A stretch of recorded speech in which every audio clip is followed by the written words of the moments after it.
Are the Denver Broncos potentially facing the toughest stretch of their 2025 NFL slate? What changes potentially need to be made so that the Broncos can maintain and keep pace in an increasingly competitive AFC landscape? And which teams currently not in the playoff picture in the American Football Conference could quickly find their way into the mix? All things to come on today's rundown. Thank you so much for joining us. If you're watching us on YouTube, make sure you like and subscribe to our Denver Sports 1043 The Fan YouTube page. You can find us on the handle at Denver Sports 1043 on YouTube, Instagram, and TikTok. If you're watching us live on X or Facebook, we appreciate you. Like, share, turn on those notifications so that you never miss a moment with us.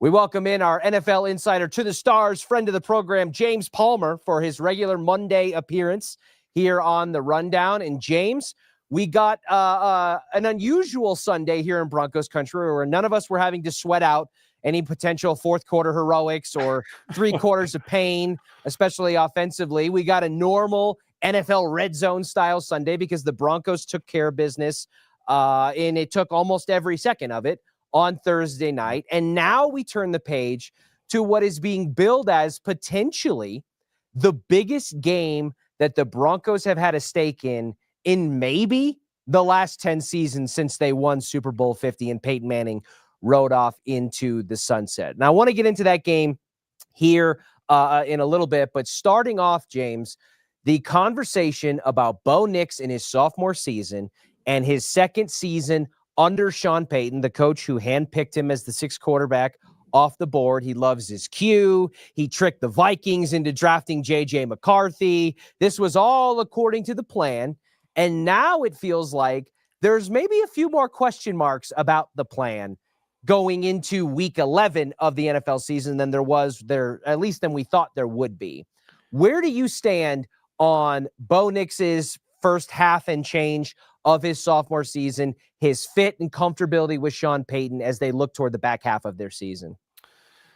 Well, I mean, you're in year 2, Richie, in a pretty stacked division, and you were the first team to 8 wins. I mean, yeah. That's something. I know that's a team stat, but everybody makes it a quarterback stat. They do, and it's just part of it, and it's part of playing the position. So you have to give that to him. I mean, like, has it been perfect? No. Do they have 8 wins? They certainly have. Does he play well when crunch time comes? Certainly. Does he play well under pressure in those situations? I think he does. I think that's one of the things that we're kind of seeing Drake May hang his hat on. Like, you know, in clutch moments, Drake's been making big-time throws and big-time plays. I mean, I bring it up because we're just going to be consistently comparing these quarterbacks in this class all the time. You saw Caleb Williams actually go do that this past weekend, where he didn't play great for the course of the game. There were some drops, and his offense didn't help him. But when it came, push came to shove, those last closing minutes, he went out there and made some plays. And I think that's kind of the marquee, really, like, trait that we can really describe in Drake May's, in Bo Nix's sophomore season is that he has found ways to win. Has it been pretty? No. Is there a book on him that changes things in year 2? Certainly. But has he found ways to put his team in a position to win at the end of games? He certainly has. And in year 2, in a league where you have to develop on the fly, because nobody just sits and develops anymore. It just doesn't happen. You don't learn watching. Let's start with that. I think that's really good. We'll start with the positive. That's what's gone well. Yeah, no, I agree. And I think I've tried to be measured in my own evaluation of it to say, listen, the Broncos have won 8 games in the 10 times they've lined up across from an opponent in this season. And that's something, if you're in the vein of you are what your record says you are, you can't take that away from them. And that record has put them in a position in the AFC to be as competitive as any team. They're tied for the best record in the NFL and in the American Football Conference. And they're set up, despite not having a lot of divisional opportunities so far in the season, to have a very significant opportunity to make grounds in the AFC West against the Chiefs this weekend. But it does, James, also come down to the fact that when you're watching the games with your eyes, and you can extrapolate this to the other quarterbacks in the draft class, when you watch Caleb Williams and the Bears, and yes, you can start to make a supporting cast argument, at least offensively. Caleb Williams in Chicago, there's been a dedicated and concerted effort to put weapons around him in the run game and in the pass game. You look at what Drake May's doing, and maybe the weapons aren't comparable to like a Chicago, but he looks more comfortable, I think, in his offense in New England than Bo Nix has in his offense with Sean Payton. And considering that Sean Payton, at least how much that narrative was hammered, that this quarterback was handpicked for this system, and he sees Drew Brees in Bo Nix and the potential for that to kind of develop, I guess I understand people that might look at it and say, you know what, things are going good. This is almost like a disclaimer you have to, it's great. There's still faith and hope and optimism around Bo Nix, in my opinion. But it does sometimes struggle to find a reason as to why things don't click, especially when you're supported by the level of a defense that the Broncos have. Yeah, I mean, hey, they've been supported big time, and I love that you brought up the playmakers and the guys that are catching the football around you. And I don't think anybody was sitting here going, "Man, I'd love to trade places with Drake May." Yeah, I love a good Pop Douglas. I love a Keyshawn Booty. Let's go. Those are his guys. Those are the guys that are making plays for him. And I think at the beginning of the season, you were going, if you remember, Mike Vrabel and company were sitting there going, we need to really. They made an unbelievable offer to Chris Godwin to try to lure him to come to New England. They knew they were short in terms of guys. I think they've had a tremendous buy-in. I think Diggs has actually bought in really, really well, and they've utilized the way that they've kind of just kept more and more on his plate as the season's gone on, from what I'm told. With Bo, we know Cortland can play, certainly. I don't think the Evan Ingram free agent signing has gone the way that they want it to just yet. I'm still saying just yet. Like, I think, from what I've gathered and what I've been told, there's been a little bit of like, he's not fully comfortable. He's still trying to figure out his place in the offense. He's still trying to figure out his role. I say yet because I think that can still happen. I say yet with the number 2 receiver because I still think that has the potential of growth. We're seeing Troy Franklin get better. We're seeing Pat Bryant get better. But like, I think this is like you're trying to work all of these things and have them grow at the same time together, and you're winning games while you're doing it.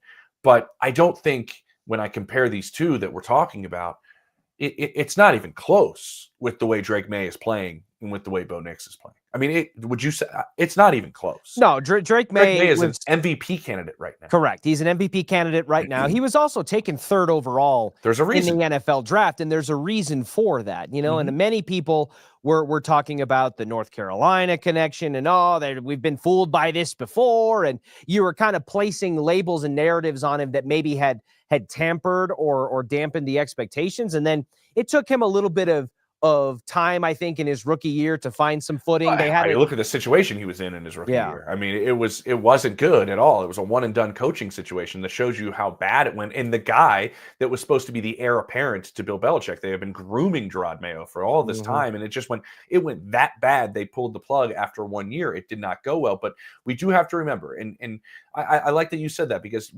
multiple teams tried to get up for Drake May. They tried to trade up to get Drake May. So like, there was a pretty universal thought, this guy has the potential with his traits to maybe be the best out of the group. I know there's plenty of people that think that was Jaden Daniels. There's still some people out there that think that was Caleb Williams. I don't think in the draft process, to anybody I talked to, thought Bo Nix was going to be the best out of the group, or even anybody thought he had the potential to be the best out of the group. There were more people I spoke to in the draft process that thought he was a 3rd-round pick, that thought he was a 1st-round pick. Now, situation matters, certainly. I think this is a very good situation from strength to strength. Go look at San Francisco. Look at the Mac Jones in San Francisco with Kyle Shanahan to the Mac Jones that was in New England. Fit matters. What your traits are that you're good at, matching the system that you're playing in, matters. We're seeing that with Mac Jones. So I do think this is a good fit for Bo. It's just it's disjointed right now. It's I can't tell if it's a chicken or the egg with the play calling. I think a lot of people are trying to figure that out, whether it's, is this Sean's play calling that's causing a little bit of this offensive issue, or is it Sean's calling the plays that way because he has to? And he has to call plays in that manner. I think there's people in that building that think on both sides of those, I would say. And so I do think this needs to get better. It needs to improve. I think you can see that he's not fully comfortable. When we compared him and Drake May, you have the best deep ball thrower in football to arguably the worst deep ball thrower in football. And explosive plays matter in this league, big time. James, I'm getting a little bit of breaking news here behind the scenes. It looks like per Adam Schefter, Alex Singleton, the Broncos starting linebacker, it's been discovered that he has testicular cancer. Is I'll that look at that right now. Is that something that, I was going to say, if you could confirm that for me. Obviously, we're getting this live in real time. But I just wanted to make sure I put that out there to our viewers and our listeners, and obviously put that on your radar. So much more to come on that, I would assume. Sean Payton spoke earlier this morning, if I'm not mistaken, and maybe we'll get some updates on that. But in the meantime, James, shifting gears back to... Yeah, I just want to put out, Alex is the one who has shared it first. Okay, himself. that's good. That's good. Then it was reshared then by Schefter. I'm sure there's reporting and how that ripples out afterwards. So per Alex Singleton, it's been discovered that he has testicular cancer, and I would assume that a treatment plan and the potential for missed time as he evaluates that situation is up on the horizon. So we will, we'll keep tabs on that. I'm sure you, as you often do, will have plenty to report to us on that in the near this future. is fascinating. I mean, I do have to say this because as I'm reading what Alex posted, it does appear that the random drug testing program that is implemented in the NFL, where random players are tested after games, right? Mm-hmm. Yes. That's essentially how this was discovered. Wow. He received a notice that he had elevated levels of hormone HCG in his system. Through that random test is what kind of, as I'm reading this, triggered this, which is unbelievable. Like them seeking, right? Them seeking the further testing. And wow, that's... Oh my gosh. So in essence, the testing program that is often the butt end of a joke when players have a great game, it's always the follow-up. They send a screenshot that says you've been selected for random drug testing. It's kind of almost looked at in a silly or facetious way a lot of the times. That exact program, in fact, is what led Alex Singleton to discover this diagnosis. That's amazing. That's unbelievable. I mean, it really is. He says that they believe the cancer was caught early with a great prognosis for me and my family. While we are still awaiting some additional test results, I fully expect to return the field in the coming weeks. Wow. I mean, he really said he wrestled with going public with this, and I understand that. Of course. I think it's obviously everybody's personal journey. But he did want to put in there, I'm reading it because I don't know if there's anybody who dislikes Alex Singleton at all as a human being. Just unbelievable person. And so, this is it's unbelievable. From a football perspective, I would say this, the way Justin Strnad has played of late, I only laugh just because it's mind blowing kind of how this kind of went about. They think they're built to have him be able to handle this, is my point. And I think the Broncos building is really, really well built to handle this. This allows me, can I just say something that I found out Thursday when I was covering the game on Thursday, and I think this is a perfect opportunity to share it. After the Marshawn Kneeland tragedy transpired in Dallas, that led to my understanding a lot of conversations in the Broncos building. And a lot of conversations with the Broncos ownership, specifically with Greg Penner and Kerry, and what they wanted to do for their players in terms of mental health and dealing with it. And a lot of lengty conversations already happened that day. I was told about what they want to do to make sure they provide everything possible to the players in the Broncos organization. And that just kind of, I think this situation that Alex is dealing with falls under that umbrella in taking care of your players. And I just found that was the first thing Sean said after the win Thursday night. I don't know if people know that. Like, before he addressed the win, he made sure that he told the team, like, make sure you check on each other. Make sure you take care of each other.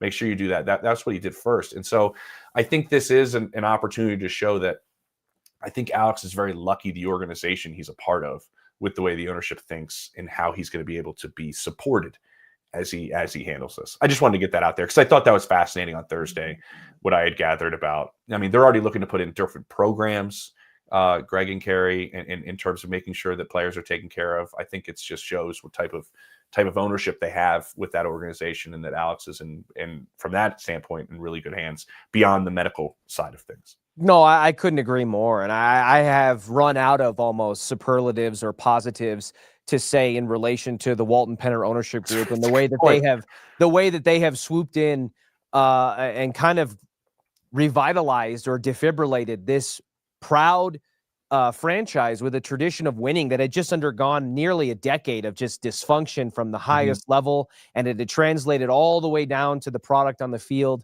and beyond. And so much of that in just a handful of seasons has completely washed away. And I think everything that they're doing from a facility standpoint, from a top-down leadership standpoint, with the organization through the front office and into the personnel within the locker room, it's been nothing but a blessing to all of us here in Broncos country. And just like all of us, Alex Singleton, I'm sure, will be better for it. I appreciate you sharing that insight about Sean Payton and the kind of conversations that I imagine were popping up all around the league after what happened with Marshawn Nealon and the Dallas Cowboys. So, James, pivoting back to the conversation at hand, we have had a lot of conversation already buzzing about this Kansas City Chiefs game upcoming.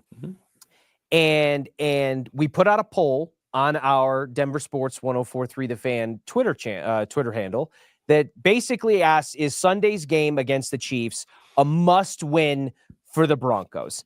And I know that term gets tossed around a lot. It's used kind of as a catch-all. It's like using the term elite. I think we describe a lot of things as elite that maybe have a broad definition under that regard. But James, given the fact, and I'll give credit to a follower of ours on social media who pointed this out, given the fact that 5 of the next 7 games for the Broncos are either against the Chiefs or current AFC playoff teams, there's an argument that could be made that this is the toughest stretch of the Denver Broncos schedule across their entire 2025 slate. And because of the fact that they have 2 games upcoming against the Chiefs in a matter of weeks, and the importance that that's going to have into deciding the winner of the AFC West and the seeding, do you resonate with the idea that this game against Kansas City is a quote-unquote must-win game for Denver?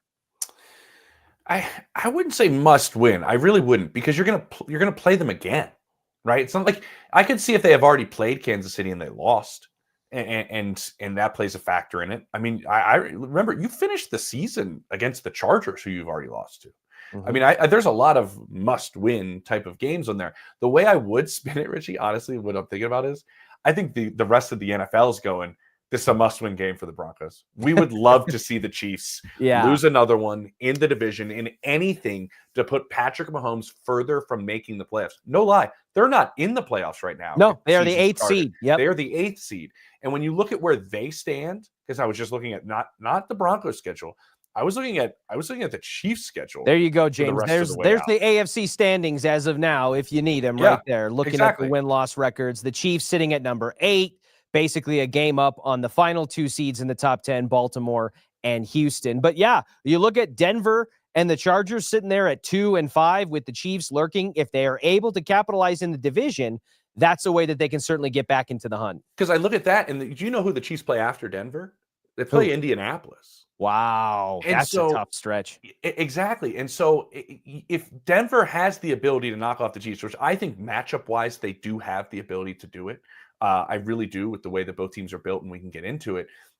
If Denver beats them and then Indianapolis beats them, like there's a chance. There is a legitimate way that the AFC falls, that Patrick Mahomes goes to every AFC championship game in his career as a starter to not making the postseason. There is a chance that possibly could happen, because nobody's talking about it except you and I before the show started. The Chargers are still a really good football team. They still have a defense that can confuse a lot of people. And they still have an absolute dog back there in Justin Herbert. And even though he's running for his life and getting both ankles taped mid-game with no tackles, like, he's still finding a way. They have 7 wins. And so I think you look at the division, and when I look at and we were talking, Chase Daniel and I were talking about this earlier today. the AFC is built off of this three-headed monster, right? Over the last 6 years, it's been the Bills, the Chiefs, and the Ravens. Mhm. That's it. I don't think you would put any of those three teams in your top echelon category of ASA teams right now, right? No. You wouldn't put any of them in there. And so we're looking at a very different AFC landscape. And what I have gathered talking to just people around the league this weekend was, and I think this plays into Denver's favor. The buzz kind of around the league is this. The three teams I mentioned are not what we've seen in years past. Do the quarterbacks still allow them to make plays and really have the ability to win almost any game? Certainly. But this year has a feeling around the NFL that if you play good defense and you run the football and you don't hurt yourself, you can, and you win ugly games, you can come out of this AFC or make a playoff run just because of the way the league is falling this year. And I think Denver kind of checks that box a little bit. Like, with their defense, they can compete with anybody. I'd like to see them stick with the run a little bit more. I'd like to see J.K. Dobbins get some run early on, specifically against this Chiefs defensive front that just is not what we've seen before. Chris Jones has not been what we've seen in seasons before as a player. He's playing a ton more snaps. I'm wondering if that's impacting what he's doing. But I think this matchup, you do have the ability to match up very well against this Chiefs team. You really do. Yeah, I think it's going to be fascinating to watch. And I guess I hadn't really thought about it that way before, James, that when we're talking about a must win from a Denver Broncos perspective, that it's actually maybe more likely that the rest of the NFL is pushing their chips behind Denver, saying, we hope you do this. Similarly to how the Broncos Bengals game at the end of the year was having a lot of speculation as to which team was Cincinnati, with Joe Burrow going to be able to make the run and the comeback to sneak into the wild card. And the Broncos had to beat the backup Kansas City Chiefs in week 18 to prevent that from happening. And there's been video circulating about a lot of teams outside of Cincinnati going, whoo, okay, Joe Burrow is not someone we're going to have to contend with in the wild card round. Yes, exactly. And I think the same feeling is obvious about Patrick Mahomes. That's the respect the league has for him, obviously, the respect the league has for Andy Reid and what they do in the postseason. Obviously, it's one and done week in and week out. Nobody wanted to see Joe Burrow the way he was playing last year, play in the postseason. Nobody wants to see Patrick Mahomes in the postseason if you're an AFC contender, if you're the Broncos or you're the Colts or you're the Chargers and you're sitting here, or you're the Patriots and you're sitting here going, if we could make this run without Patrick Mahomes in our way, it's a far different postseason. It's why what I said about how teams are kind of feeling the way this season is falling, this is a part of that thought process. That is ironically all that Josh Allen has ever wanted in his NFL career, is to have a postseason path that doesn't involve meeting up with Patrick Mahomes and the Chiefs. Certainly. James, I want to throw up the AFC current standings, at least 1 through 10 as of now, when we're talking about a potential playoff picture, one more time, and ask you the question, based on how the cards have fallen thus far, with 3 8-2 teams in Indianapolis, Denver, and New England, and then a little bit of a mixed bag when you're talking about the Steelers leading a relatively underperforming division in the AFC North, the Chargers as a surging kind of strong wild card candidate there at 7-3, and then the Bills, who are up and down, the Jags, the Chiefs, etc.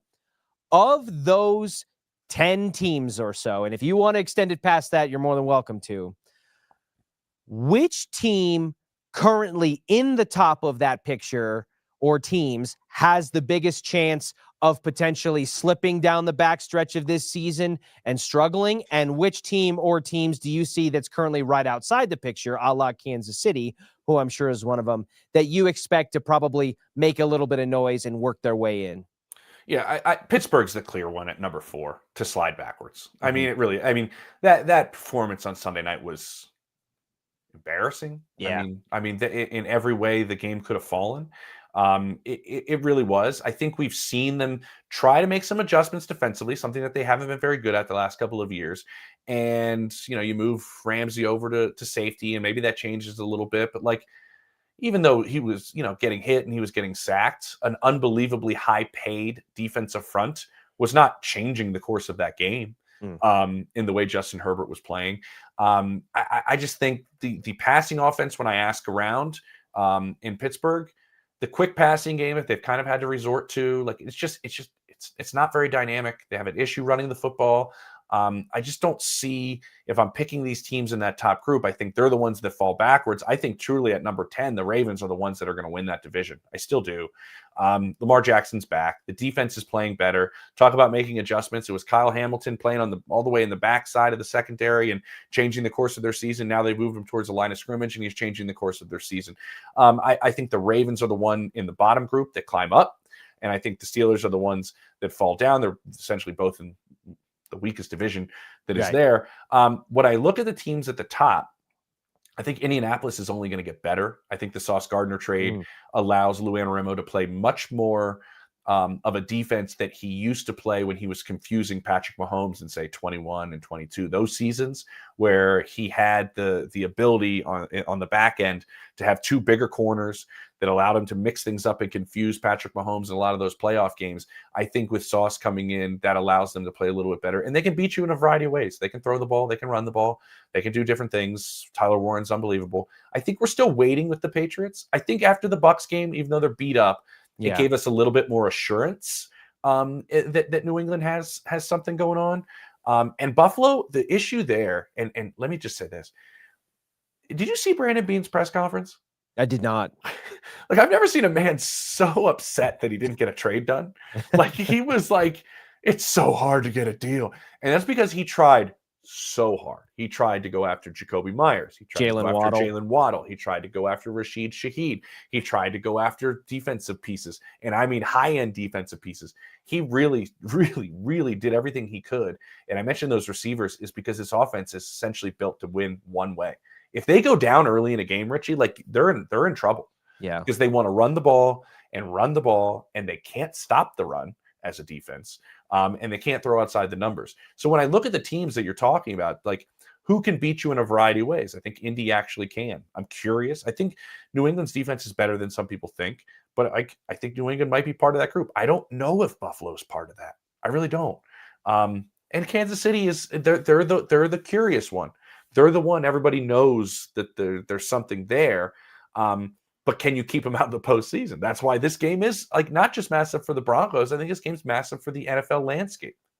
Wow. I think that's a great way to put it. And I think it's a great foreshadowing for what is to come. And honestly, regardless of the outcome, I think either way, you can spin it forward based on the trajectory, the direction both teams have headed into this back half of the season, that the rubber match on Christmas Day is going to just be electric. Yeah. From the ripple effect of what it could mean for the AFC West, for the AFC and the NFL playoff picture as a whole. Certainly going to be plenty to react to. Let me say this really quickly, Richie, because this reminds me of all, the Chiefs have had the luxury of kind of having some slow starts and figuring themselves out in September. And how can we get this defense to be better? And how can we maybe withstand some of the things that we're trying to figure out? And that's the way New England used to do it for all those years. What was always the reason you were able to do that? Everybody always goes, well, good teams figure themselves out in September and get better. Well, when you're in a division where everybody else is struggling, yes, you're able to do that. That's why the Patriots were able to do it all those years. And frankly, that's why the Chiefs were able to do it. But now they've dug themselves a hole where there's two other teams in the division that are playing really, really good football. And maybe it comes to the year where you can't get yourself out of that hole. The Chargers won't lose. The Broncos won't lose. Like eventually someone doesn't leave the door open. Exactly. You can't play the catch-up game if the division is better. And I think you and I have had that conversation a lot doing this show over the last several weeks of like, this is the toughest path to the Super Bowl. This was my opinion when this season started for Patrick Mahomes in his career. The division's just so much better. Yeah, it's funny. I've made the analogy about the Denver Broncos specifically offensively of like, listen, I feel like Sean Payton is kind of just sitting on the front porch playing with matches and just striking them. And eventually he's going to get burned by the defense is not going to be able to hold the line the way that they have and allow the offense to find its rhythm and come back with these miraculous fourth quarter comebacks of which they've had 4 or 5 through the first 10 games of the NFL season. But ironically, it could be a situation where the Broncos can put the Chiefs in that exact same position of like, hey, you have started slow a handful of seasons under this, Andy Reid, Patrick Mahomes kind of era as the team has molded and shifted year to year. But eventually there's going to come a year where that door's not creaked open the way that it has been, and you've been able to kind of surge at the end and make it happen. Yeah, that's exactly right. And I think we were talking about this when the Chargers jumped out to that 3-0 in the division. Yeah. And it was like, what a schedule, what a schedule, right? Like in the first 3 weeks, they jump out to 3-0, and it's almost like right from the jump, the Chiefs were almost like, oh, whoa, this is a little different feeling than it's been in years past. Like I never heard any panic out of the building when I talked to people, but there was kind of like a little bit of a concern. Like this feels a little bit different than in years past. And he brought up a great point, Richie, like talking to people in that locker room after Thursday. I get the sense that the defense is starting to feel like they can't even play an okay game. Yeah. Like they feel like they have to play great. And that's a tough thing to navigate within your locker room a little bit. I would agree with that. And I listen to, our own Andrew Mason and Anilo Pirro. They do a great job of capturing the sights and sounds of the locker room after every home game and combing through those interviews after the game when you're hearing J.K. Dobbins talk about like legitimate remorse and guilt that he feels and that the offense as a whole feels for the fact that their defense is playing literally at the best possible way for most of the season that you could have asked them to. Yeah. And the offense is just struggling to even be in the same breath from an execution standpoint. And they know even give the defense a breath. Right. They can't even give them a beat. You're hearing Mike McGlinchey, who's normally very kind of presidential and buttoned up and really speaks in almost like esoteric terms. Just kind of, you can see the toll of wearing it on his face of just like talking about how they're so thankful that they have one game over the next 23 days so they can just like decompress and get away from it. Like the disparity in terms of on-field performance from the offense and the defense does have the potential to create even kind of imaginary or pseudo rifts between the two units that kind of operate in their own silos, but together. And I even see it a little bit from the defense's perspective, to your point, where you hear, comments from Nick Bonito or Riley Moss when they're doing the post-game interview with the Amazon Prime crew, or in the locker room with Zach Allen and John Franklin Myers and those guys. And it almost feels like, in a certain way, like they know how well that they're playing, and they appreciate the acknowledgement and the admiration for it. But it also feels like they know, one, they can't really take a step back, to your point, which is like a razor's edge that you have to walk on. And two, it almost feels like there's some potential acknowledgement from them that the more that they embrace and kind of wave in all of the praise that's being showered upon them, the more it just highlights how poor their offensive unit is doing. And that's a tricky dynamic, I think, to have to juggle. It's a very tricky dynamic. If you remember in 2016, it tore this locker room apart. Yes. But I also would have to say this. They weren't winning games. When you're winning, that disguises everything. It masks any issue usually. And I would say the personalities are very different from that team in 2016 on the defensive side of the ball to the players that are part of this defense. Yeah, there's no Aqib Talib. There's not a Aqib Talib. There's not, and these are guys I love. Yeah. There's not a Aqib Talib or a TJ Ward or a Chris Harris that will not be scared to shout anything in that locker room at the other side of the ball. And that happened in 2016.